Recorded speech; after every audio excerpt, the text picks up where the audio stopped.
తెలంగాణలో విద్యారంగ సమస్యలు పరిష్కరించాలని చెప్పి విద్యార్థులు ఆందోళన చెందుతున్నారు. ప్రస్తుతానికైతే ఇక్కడ ఉన్నటువంటి వాళ్ళందరూ కూడా ఇక్కడ ఆందోళన చెందుతున్న నేపథ్యంలో ఎస్ఎఫ్ఐ ఏఎస్ఎఫ్ ఆధ్వర్యంలో విద్యార్థి సంఘాలు కూడా ఆందోళన చెందుతున్నాయి. వెంటనే ఫీజులో బకాయిలు కూడా వెంటనే విడుదల చేయాలని డిమాండ్ చేస్తున్నారు. ఎట్లాంటి పరిస్థితులు చెప్పండి, ఎట్లాంటి పరిస్థితులు ఉన్నాయి? ఇప్పుడు ఫీజు బకాయిలు కూడా కావాలి, పెండింగ్ స్కాలర్షిప్ కూడా విడుదల చేయాలని చెప్పి అంటున్నారు. కానీ అయితే అధిగతి లేనటువంటి ఒక విషయాలు అయితే ఇక్కడ స్పష్టమవుతున్నాయి. దీనిపై ఎట్లా స్పందిస్తున్నారు? 8,300 కోట్ల పైచీలకు బకాయిలు ఇక్కడ ఉన్నాయి.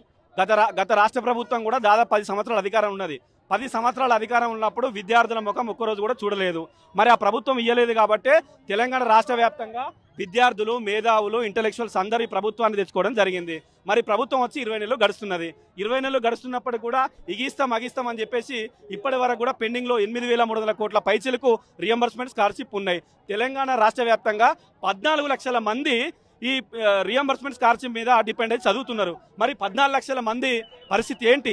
ఈ రోజు ఎస్సీ, ఎస్టీ, బీసీ, మైనార్టీ విద్యార్థులు ఎవరైతున్నారో ఆ విద్యార్థుల్ని ప్రభుత్వమే చదువుకు దూరం చేసే కుట్ర చేస్తుంది కాంగ్రెస్ ప్రభుత్వం అని చెప్పేసి మేము డిమాండ్ చేస్తూ హెచ్చరిస్తూ ఈ రోజు ప్రైవేట్ మేనేజ్మెంట్ అసోసియేషన్స్ ఏవైతున్నాయో వారికి సంఘీభావంగా ఏఐఎస్ఎఫ్ ఆధ్వర్యంలో పెద్ద ఎత్తున రాష్ట్రాలకు చేస్తున్నాం తెలంగాణ రాష్ట్ర వ్యాప్తంగా.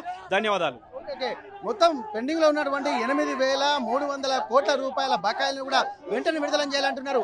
ఎక్కువగా ఇక్కడ తెలంగాణ రాష్ట్రంలో ఇక్కడ ఫీజు రియంబర్స్మెంట్ మీద ఉన్నటువంటి 14 లక్షల మంది ఎస్సీ, ఎస్టీ, బీసీ, మైనార్టీ విద్యార్థులే ఉన్నారు కాబట్టి వాళ్ళను విద్యకు దూరం చేసేటువంటి కుట్రలు జరుగుతున్నాయి. ఈ కుట్రలను ఎంత మాత్రం సహించబోమని చెప్పి ఇక్కడ ఉన్నటువంటి విద్యార్థి సంఘాల నాయకులు ఏఎస్ఎఫ్ ఆధ్వర్యంలో కూడా ఇక్కడ కళాశాల యాజమాన్యాలు చేస్తున్నటువంటి ఇక్కడ నిరసన ర్యాలీకి కూడా సంఘీభావం ప్రకటిస్తున్నాయి.